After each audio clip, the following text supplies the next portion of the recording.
महानगरपालिकेच्या निवडणुकीची रणधुमाळी सुरू असून आज 15 जानेवारी रोजी 9 वर्षांनंतर महानगरपालिकेच्या निवडणुका लागल्यात आणि आता पण तुम्ही माझ्या मागे बघू शकतात की आपण कोपरखैरणे सेक्टर 14 यशवंतराव चव्हाण विद्यालयामध्ये आपण आहोत। या ठिकाणी नागरिकांचा उत्स्फूर्त प्रतिसाद आपल्याला पाहायला मिळतोय। नागरिक मोठ्या संख्येने आपलं अमूल्य मत देण्यासाठी या ठिकाणी हजर झालेले आहेत। तुम्ही माझ्या मागे बघू शकता।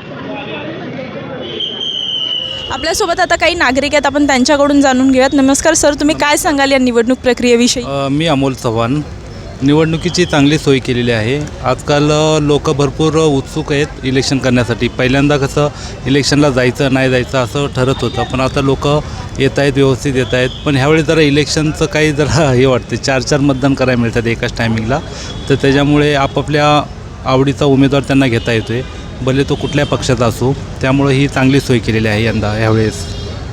तुम्हाला हे बूथ शोधण्यासाठी किंवा तुमचं नाव शोधण्यासाठी काही अडचणी आल्या? नाही, बिलकुल नाही, कारण भरपूर मस्त सोय केलेली आहे आणि सर्वांच्या इथे सर्व कार्यकर्ते आहेत, पोलीस सहकारी मित्र आहेत, त्यांनी पण चांगल्या पद्धतीने व्यवस्था ठेवलेली आहे, शांतता ठेवलेली आहे। त्यानंतर निवडणुका लागल्या, आता सध्या कोपरखैरण्यामध्ये मंडप वगैरे टाकून मतदानाची व्यवस्थित सोय केलेली, व्यवस्थित छान वाटतं, एकदम मस्त। सोबत उद्धव बाळासाहेब ठाकरे या पक्षाचे विभाग प्रमुख आहेत सोपान कंक, तर आपण त्यांच्याकडून जाणून घेऊयात की निवडणुकीची तयारी कशी आहे, नागरिकांचा प्रतिसाद आपल्याला कसा लाभतोय। नमस्कार सर। नमस्कार, मी सोपान कंक, विभाग प्रमुख उद्धव बाळासाहेब ठाकरे पक्ष। या ठिकाणी लोकांचा उत्स्फूर्त प्रतिसाद आहे, लोक उतरलेले आहेत, कारण का ह्या धनदांडक्यांच्या विरोधात, महागाईच्या विरोधात, सर्वांच्या विरोधात हे लोक फक्त पाहतायत की काय चाललं आहे आणि महाराष्ट्र कसा ओरबडला जातो, ह्या दृष्टिकोनातून लोक या ठिकाणी रस्त्यावर उतरलेले आहेत। मतदानातून ते आता व्यक्त करणार आहेत, वोटिंग करून। चांगला प्रतिसाद आहे लोकांचा। वर्षानंतर महानगरपालिकेच्या निवडणुका लागल्यात, त्यातही आपल्याला 4 उमेदवार निवडून द्यायचे, तर त्याविषयी काय सांगाल तुम्ही? ॲक्च्युली हे जी पॅनल पद्धत आहे हे नवीन असल्यामुळे लोकांना समजायला त्रास होत आहे, ते ठीकच आहे, पण आता एक पैसेवाले विरुद्ध निष्ठावंत कार्यकर्ते हा संघर्ष चालू आहे आणि पैसेही न वाटता निवडून येऊ शकतो हे दाखवण्यासाठी सर्व आमचे शिवसैनिक तयार आहेत। बाकी काय बोलायचं नाही। जय हिंद, जय महाराष्ट्र। निवडणूक प्रक्रियेविषयी आणि नागरिकांच्या प्रतिसादाविषयी तुम्ही काय सांगू इच्छिता? आणि एक 4 नगरसेवक आपल्याला निवडून द्यायचे, तर त्याविषयी सुद्धा काहीतरी सांगा। 4 नगरसेवक निवडून द्यायचे, ती मोठी काटेवरची कसरत आहे। कारण काय झालं आहे, अजून निवडणूक आयोगाने म्हणावा अशी जाहिरात केलेली नाही, त्याच्यामुळं सर्वसामान्य पब्लिकला कोणाला वोटिंग करायचं आणि कसं वोटिंग करायचं याचं ज्ञान नाही। त्याच्यामुळं वोटिंग कोण कुठं करेल याचा आज तरी माझ्या माहितीप्रमाणे थांगपत्ता लागत नाही। ज्याला जसं जमेल त्या पद्धतीनं तिथले कर्मचारी जे सांगतात का 4 बटणं दाबा, कुठला वोटिंगचा अजून तसे सगळ्या सर्वसामान्य व्यक्तींना माहिती नाही, मशीनची माहिती नाही, आणि ही फार मोठी उणीव आहे। तरीही सर्वसामान्य सुज्ञान व्यक्ती जो शहराचा विकास करेल या हिशोबाने चिन्ह बघून वोटिंग करेल असं मला तरी वाटतं। आणि मग तुम्ही वोट केलेलं आहे ना? मग तुम्हाला काही अडचणी आल्या का वोट देताना? नाही, आता आम्हाला आयडिया होती, आम्ही पाहिलं होतं, त्याच्यामुळं थोडीशी आयडिया होती, परंतु सर्वसामान्य घटकांचं मी आतमध्ये असतानाच सर्वसामान्य व्यक्तींनी कसं मतदान केलं याची लगेच कल्पना येते। काहीही समजत नव्हतं। खूप सुज्ञान व्यक्ती अशा आहेत की त्यांनासुद्धा ज्ञात नाही। त्याच्यामुळं निवडणूक आयोगाने ह्याविषयी विचार करावा आणि यापुढे तरी असे गफलत होणार नाही याची काळजी घ्यावी। मग निवडणूक आयोगाचे जे कर्मचारी इथे तैनात करण्यात आले, त्यांच्याकडून तुम्हाला माहिती सांगण्यात आली का की हे कशा प्रकारे आपल्याला मत द्यायचं आहे, किंवा मशीनबद्दल काही माहिती सांगण्यात आली? मशीनबद्दल ते प्रत्यक्ष तिथं जाऊन सांगत होते, अजून ह्या मशीनवर द्या, त्या मशीनवर द्या, म्हणजे चुकीचं होतं ना ते। म्हणजे ते मतदान करताना ते तिथे स्वतः उपस्थित होते? स्वतः उपस्थित राहत होते, हे मी माझ्या डोळ्यांनी पाहिले। ॲक्च्युली तसं नाही झालं पाहिजे, ही गुप्तता पाळली गेली पाहिजे, परंतु ते जाऊन सांगत होते प्रत्यक्ष का 4 मशीनवरती 4 ठिकाणी मतदान करा। हा प्रभाग म्हणजे 4 ठिकाणी मशीन तर 2च होत्या, पण 4 बटन दाबा असं ते स्वतः जाऊन सांगत होते। हे असं झालं नाही पाहिजे। याच्यामध्ये काय होतं, ही प्रक्रिया चुकीची वाटली। तर तुम्ही हे आम्हाला जे सर्व सांगितलं ते कोणत्या प्रभागात येतं आणि कोणत्या विभागात येतं हे सांगू शकता? हे वाशी नवी मुंबई प्रभाग क्रमांक 15। माझ्या बाबतीत असा प्रॉब्लेम झाला की माझं आणि माझ्या मिसेसचं नाव एकाच प्रभागात यायला हवं ना, आम्ही एकाच पत्त्यावर राहतो, तर माझं नाव आलं आहे प्रभाग क्रमांक 15मध्ये, माझ्या मिसेसचं नाव आलं आहे प्रभाग क्रमांक 16मध्ये. हे काही कळालं नाही आहे. आता माझं वोटिंग झालं टिळक कॉलेजला सेक्टर 28मध्ये, आणि तिचं वोटिंग इथे आलं आहे ऑर्चिड हायस्कूल काय आहे ना ही तिथे.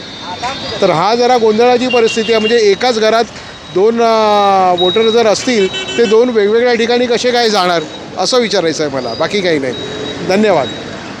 म्हणजे आपण पाहू शकतो की वाशी या ठिकाणी प्रभाग क्रमांक 16 आणि 15मध्ये थोडी गडबड आपल्याला पाहायला मिळते आहे. याविषयी आपल्याबरोबर याआधीसुद्धा एका नागरिकाने आपलं मत व्यक्त केलं आणि यांचंसुद्धा त्यांनी जी समस्या आहे ती आपल्याजवळ मांडलेली आहे. निवडणूक आयोगाने याकडे लक्ष द्यावं हीच नागरिकांची विनंती. नमस्कार सर, ह्या एकूण निवडणूक प्रक्रियेविषयी 4 उमेदवार आपल्याला निवडून द्यायचे, त्याविषयी तुम्ही काय सांगाल आणि नागरिकांचा प्रतिसाद कसा आहे ते सुद्धा सांगा. नागरिकांचा उत्स्फूर्त प्रतिसाद आहे. झालं आहे का माहिती आहे का, नवी मुंबईमध्ये पहिल्यांदा हा जो प्रभाग सिस्टम काढली आहे, पॅनल सिस्टम, त्याच्यामुळे सर्व वॉर्डमधील म्हणजे 4ही वॉर्डमधील नागरिकांना त्यांच्या पसंतचा एक नगरसेवक निवडून देण्याचं स्वातंत्र्य मिळालं. आणि त्याचा परिणाम एकच होणार आहे की एक चांगला नगरसेवक निवडून येऊ शकतो. लोकांनी हा विचार करायला पाहिजे की कोणता नगरसेवक आपल्यासाठी काम करू शकेल, चांगल्या प्रकारे काम करू शकेल. आता चॉईस पण आहेत आपल्याकडे. बघा, असं नाही की पक्ष, पूर्वी कसं असायचं प्रत्येक वॉर्डमध्ये पक्ष बघून बघायचे. आत्ता 4 वॉर्डमध्ये ना लोक काय बघणार माहिती आहे, माझ्या वॉर्डमध्येच नाही, दुसऱ्या वॉर्डमध्ये कोणता माणूस, पक्ष नाही बघणार पण कोणता माणूस चांगलं काम करतो आहे, अशा वेळेला कोणत्याही चिन्हावर तो शिक्का मारू शकतो.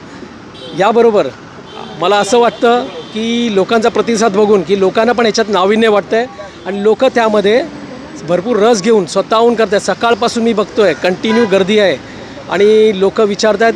आम्हाला वाटलं सुरुवातीला वेळ लागेल सिस्टमला, पण सिस्टमला तर वेळ लागत नाही आहे, उलट सिस्टम फास्ट आहे. इथे थोडा प्रॉब्लेम झाला, लोकांना सुरुवातीला प्रॉब्लेम वाटले, पण जसे जसे ॲक्च्युली धडे मिळत गेले लोकांना तसे तसे लोक याच्यात वाकबगार झाले.